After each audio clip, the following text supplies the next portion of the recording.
கோயிலுக்கு வரும்போது வெறுங்கையோட வரவே கூடாது. ஒரு பிடி வில்வமாவது கொண்டு வரணும். வில்வம் இல்லையா, ஏதாவது ஒரு இலை, வன்னி இலையோ ஏதாவது ஒரு இலை, பச்சலை.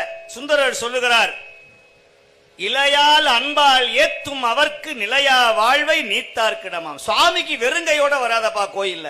ஒரு எலுமிச்சம்பழமாவது கொண்டு வா, ஒரு கல்கண்டாவது கொண்டு வா, ஒரு வாழைப்பழமாவது கொண்டு வா சுவாமிக்கு.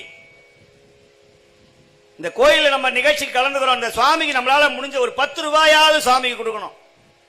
ராஜராஜ சோழன் கட்டின கோயில் பாத்தீங்கன்னா எல்லா கல்லும் அவன் கட்டினது.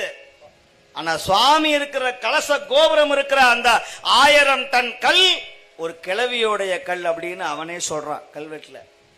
அவனுக்கு ஒரு பெரிய ஆணவம் வந்துருச்சு. பாத்தியா, நான் கொடுத்த கல்ல தான் இந்த தூண், நான் கொடுத்த காசுல இந்த தூண் வந்துச்சு, நான் கொடுத்த காசுல தான் இந்த கோயில் அப்படின்னு மமதை இருந்தது.